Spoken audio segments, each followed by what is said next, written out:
permanent. Joe and Mel back with a quick question and answer episode. We had a ton of questions come in, some amazing ones from parents. So we appreciate your engagement. If you have a question, post it in the comments. This one comes from Eve. This is how to help teach interracial children about both sides of their ethnicity without forcing them to choose one side. And I think this is even a bigger question. It doesn't necessarily have to be interracial children. It could be people from different backgrounds coming together and creating a family, whether it's different religious backgrounds, different Mel's family's Ukrainian, my family's not, like merging a lot of things together. And so I think this is a great question and one that we want to chat on a little bit with you, about 3 to 5 minutes. It might not answer it in depth, but Eve, if you have any follow-ups, comment below. So here we go. The first thing is, yes, there's going to be a background, which Mel can talk about in a minute from her background, but also it's establishing your own unique family culture, which could include aspects from both, which could include your own spin on it, your own background.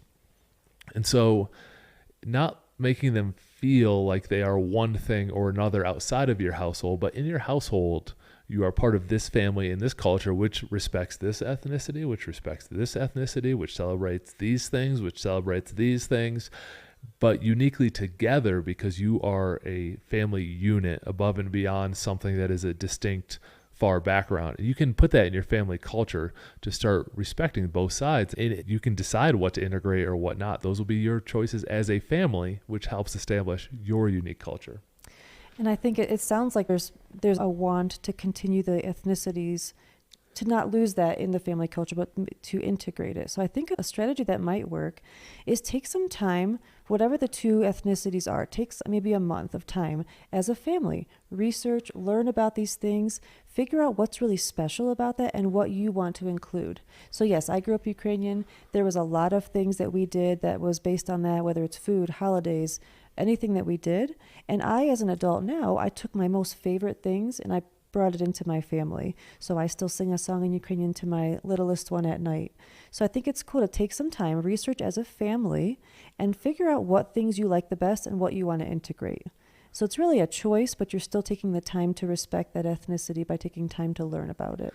And my last thought on it, because I was a little pie in the sky with my family culture, is here's how I would do it. I would establish your own family core values. And it might take a piece from this, piece from that, piece from you and your background, your household, your parenting, whatever it is, and establish core values that are the common language of your family, which could incorporate those things. So regardless of backgrounds, they do have this common ground, which is your family's core values. Thank you very much for that challenging question, Eve. It is a tough situation, and many of these are. And my last bit is just keep nudging it forward a little bit, and respect is usually a big thing in this area.